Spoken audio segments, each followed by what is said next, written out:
안녕하세요. 존버스톤TV의 존버스톤입니다. 오늘은 오랜만에 작전주 시리즈 중 하나로 BK탑스에 대해서 알아보도록 하겠습니다.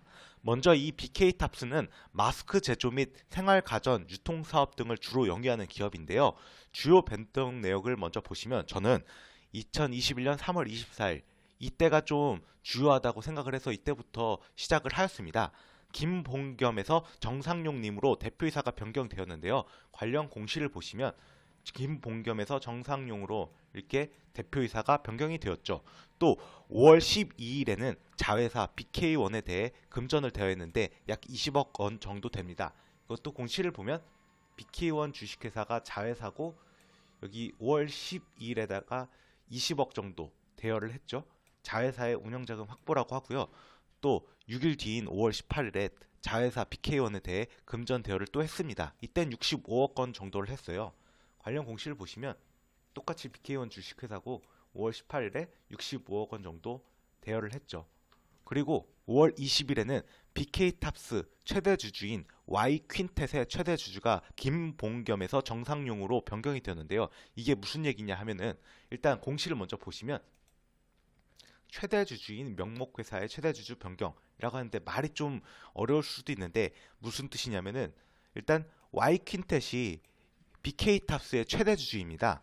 그러니까 사람이 아니라 지금 법인이 최대 주주인데 이 Y퀸텟의 최대 주주가 원래 김봉겸 님이었는데 정상용 님으로 바뀐 거죠. 여기 위에 보시면 김봉겸에서 정상용으로 대표이사가 변경되었다고 하잖아요. 이 분이 여기 김봉겸 님이고 여기 정상용 님이 여기 Y퀸텟의 최대 주주가 되는 것이죠. 그리고 9월 28일에는 정상용에서 윤영호로 대표이사가 변경 공시가 되었는데요. 제가 대표이사가 변경이라고 안 돼 있고 공시라고 한 것에 대해서 이유가 있습니다. 일단 공시를 보시면 이게 정상용에서 윤영호로 대표이사가 변경되었다고 하는데 여기 본 문서는 최종 문서가 아니므로 라고 나와 있죠. 바로 뒤에 이틀 뒤인 9월 30일에는 우진홀딩스 지분 전량 매도 및 대표이사 변경 철회가 있었는데요. 대표이사 변경 철회부터 먼저 보시면 이게 9월 30일자 공시인데 대표이사 변경 이거 정정신고 정정일자 9월 30일자고 정정 사유가 대표이사 정상용 착오로 인한 사임 철회 및 대표 집행 임원 등기 취하 이렇게 나와 있죠. 이 얘기는 9월 28일에 대표이사 변경을 되었다는 이 공시를 취소하는 거니까 정상용 님이 여전히 대표이사라는 것이죠. 그리고 우진홀딩스 지분 전량 매도 관련해 가지고는 우진기전 상장 이슈로 주가 상승한 이력도 존재를 하는데요. 하나씩 보시면 공시부터 먼저 보시면 우진홀딩스 주식회사의 지분을 A루트 거래 상대방에게 넘기는 거예요. 양도 주식수가 약 35만 주고 양도 금액이 100억 원이죠. 이거를 잘 보시면 9월 30일에 양도 예정을 일자인데 9월 30일에 다 넘긴 겁니다.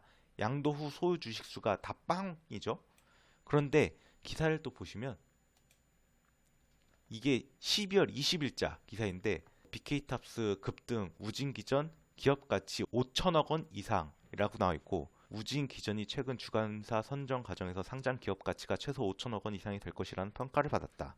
BK탑스는 9월 말 기준 우진기전의 지분 100%를 보유한 우진홀딩스의 주식 35만 주 가량을 보유하고 있다라고 하는데 사실 이 기사는 조금 잘못 알고 있는 것이죠. 왜냐하면 이미 9월 30일에 다 넘겼습니다. 우진홀딩스 주식회사를 다 넘겨가지고 지금 소유 주식수가 빵원이죠. 빵. 그렇기 때문에 이 기사는 좀 잘못 알고 쓴 것 같고요. 11월 19일에는 계열 회사인 유라인 코리아 지분을 취득했는데 이게 22억 원인데 이게 BK1에 대한 대여금을 유라인 코리아 지분으로 상계하였다는 겁니다. 이거는 공시를 또 보시면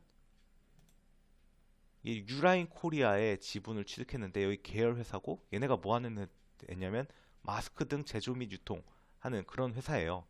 그리고 취득 주식수가 50만 주인데 이게 지분 비율이 100%입니다. 취득 방법 보시면 BK탑스가 보유한 BK1에 대한 대여금에 대해 BK1이 보유한 자산, 종속회사 지분으로 대여금 상환이라고 되어 있고 취득 목적이 효율적인 사업 구조 확보 및 기업 가치 제고, 대여금 회수를 통한 건전한 재무 구조 확립이라고 되어 있는데 이것보다는 저는 대여금 회수를 통한 건전한 재무 구조 확립 방점을 좀 찍고 싶습니다. 왜냐하면 이게 무슨 소리냐면은 제가 옆에다가 적어놨는데요.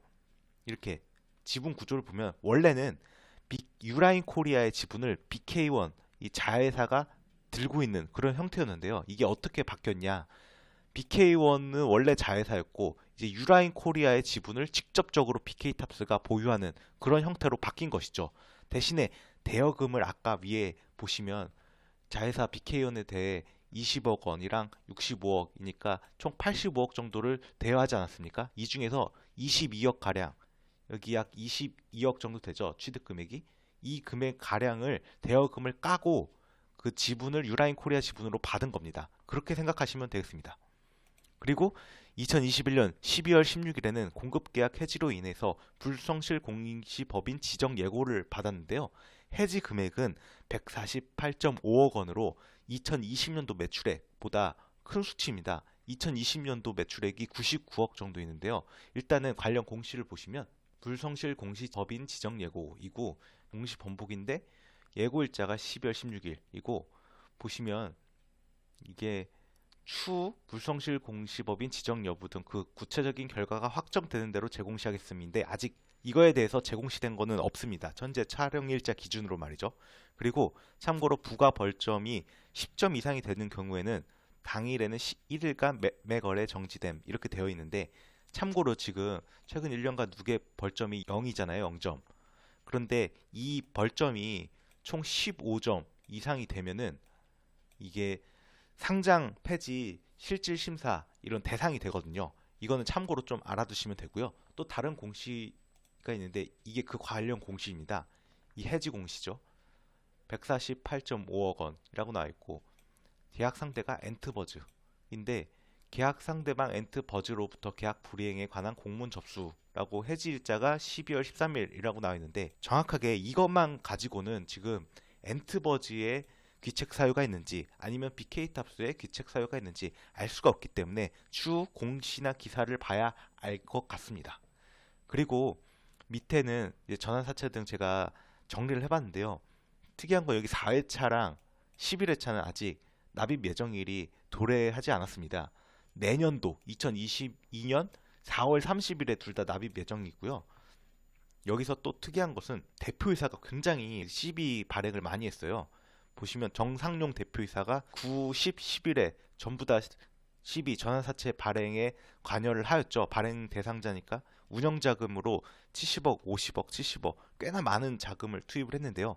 그리고 여기 회색으로 칠해진 거는 지금 전환이 완료되었거나 90회 같은 경우에는 전환 청구 기간 시작일이 미도래했는데도 없어진 것은 이게 출자 전환으로 상계가 되었기 때문입니다. 쉽게 말하자면 지금 BK탑스가 실적이 무척 안 좋은 기업이고 재무 구조가 사실 안 좋거든요. 그렇기 때문에 그거에 대해서 좀 재무 구조를 개선하기 위해서 이 시비를 좀 출자 전환해가지고 상계를 쳤다. 부채를 좀 줄이고 상계를 쳐가지고 그래서 이 9회차랑 10회차는 지금 현재는 없어진 그런 상태이긴 합니다. 그리고 유상증자 같은 경우에도 정상용 대표이사가 굉장히 많이 관여를 했죠. 아직 이 12월 30일자는 지금 미도래했죠. 왜냐면 지금 현재 촬영일이 12월 29일이기 때문에 내일 이게 납입이 될지는 지켜봐야 될 것 같습니다. 이 중에서 제가 비고의 대표이사 참여분은 75억이라고 했는데 골든 플래닝이랑 같이 지금 여기에 참여하고 있어서 이렇게 비고로 써놨고요. 그리고 BK탑스에 대해서 제가 관전 포인트는 한 세 가지 정도로 볼 수가 있겠습니다. 첫 번째로는 대표이사가 많은 돈을 투입한 만큼 기업을 적극적으로 변화시키려고 할 것으로 저는 생각을 하는데요. 이게 대표이사가 투입한 돈 액수가 약 385억 원 정도입니다. 다만 유상증자 이 12월 30일 거랑 11회차는 지금 아직 납입 예정이 미도래 있기 때문에 이 부분을 고려를 추가적으로 하긴 했는데 어쨌든 간에 385억이면 굉장히 큰 돈이죠. 그리고 밑에 제가 BK탑스의 현재 시가총액이 600억 원 정도인데 이 시가총액 대비 엄청 많은 자금을 투입한 것이죠. 거의 절반 이상을 투입하지 않았습니까? 그렇기 때문에 뭔가를 할 가능성이 높다라고 생각을 합니다. 자기 자금을 그만큼 투입했기 때문이죠. 네이버 금융 한번 보시면 BK탑스 있고 시총이 지금 641억 원 정도 됩니다. 근데 이거는 지금 장중이기 때문에 바뀔 수는 있습니다. 그리고 두 번째로는 메타버스 관련주로 부각 가능성이 존재한다고 생각을 하는데요. 관련 기사가 두 개 있는데 한번 보시면 첫 번째로 BK탑스 메타버스 면세점 연다. 향후 매출 2천억 원 전망이라고 나와 있고 10월 24일자 기사인데요. 내용을 좀 보시면 BK탑스가 메타버스를 활용한 면세점 사업을 추진 중이다. BK탑스는 자회사인 엔스펙이 보유한 메타버스 플랫폼과 온라인 면세점 플랫폼을 결합해 메타버스 가상 공간 상에서 온라인 비대면 면세점 서비스를 제공하겠다고 21일 밝혔다. 그리고 BK탑스는 메타버스 면세점 사업이 본격화되는 2023년에는 연간 매출액이 2천억 원 수준에 이를 것으로 전망하고 있다. 왜냐하면 제 생각에는 2023년이라고 얘기한 이유가 이게 지금 코로나 이후에 아무래도 여행 그런 것 때문에 이제 면세점이 활성화되면 그 메타버스 면세점도 같이 활성화될 것이라고 추정을 해서 그래서 이제 2023년이라고 한 것 같습니다. 그리고 다른 기사를 보면 BK탑스 서울시 지자체와 메타버스 미러 월드 시스템 구축 추진이라고 나와 있고 8월 25일자 기사인데요. 내용을 좀 보시면 BK탑스가 최근 인수한 엔스펙을 통해 서울시 지자체인 광진구, 강남구 등과 미러월드 시스템 구축에 대한 사업을 추진 중에 있다고 25일 밝혔다. 미러월드는 3차원 컴퓨터 그래픽을 활용하여 실제 세계의 정보를 그대로 인터넷상에 반영한 디지털 세계이다. 지자체가 보유하고 있는 지역 공간 정보를 활용해 메타버스 가상 공간인 미러월드 시스템을 구축하는 형태다. 이를 통해 지역 상권 활성화는 물론 도시재생, 산업단지 관리 및 분양정보, 주민안전시설, 빈집 현황 관리 등 도시관리 기능을 메타버스 공간에서 구현할 수 있도록 한다는 계획이다. 또 소상공인 지원금을 실제 사업 영역에 활용할 수 있도록 하는 프로그램도 개발해 지자체와 적용 방안을 논의 중이다. 여기 나와 있으니까 어쨌든 메타버스 관련주로 부각 가능성이 존재를 하고요. 그리고 로봇 관련주로도 부각 가능성이 존재한다고 저는 생각을 합니다. 이게 관련 공시가 아니라 기사입니다. 관련 기사. 기사를 보시면 BK탑스 해외 로봇 청소기 엑스클리어 국내 판매 독점이라고 하죠. 로봇 청소기 들어가죠. 5월 19일자 기사인데요. 내용을 좀 보시면 B2B 유통 전문 기업 BK탑스가 해외 로봇 청소기 브랜드 엑스클리어에 대해 국내 독점 유통 계약을 완료하고 공식 런칭했다고 14일 밝혔다. 라고 하니까 최근에 삼성전자도 로봇 산업을 추진하겠다라고 하니까 로봇 관련주가 좀 움직이지 않았습니까? 그렇기 때문에 BK탑스도 해외 로봇 청소기를 어쨌든 판매를 하고 있으니까 관련주로 부각될 수도 있다고 생각을 합니다. 그리고 차트를 한번 같이 보시면 이게 BK탑스의 일봉 차트인데요. 상장 이후부터 쭉 있는 차트인데 최근에 거의 역사적 저점 11월 2일이 2,470원이 역사적 저점인데요. 이 공간에서 굉장히 거래량이 대량 거래량, 역대급 거래량이 터졌죠. 좀 자세히 보시면 이때 거래량이 계속 터지면서 뭐 양봉을 다 뽑아줬기 때문에 뭔가 좀 시세를 분출하지 않을까라고 생각을 하고 있습니다. 이거는 좀 개인적인 생각이기 때문에 이렇게 안 갈 수도 있다는 점은 알고 계셨으면 좋겠습니다. 이상으로 BK탑스에 대해서 좀 알아보았습니다. 시청해주셔서 감사합니다. 여러분의 구독과 좋아요는 영상 제작에 큰 힘이 됩니다.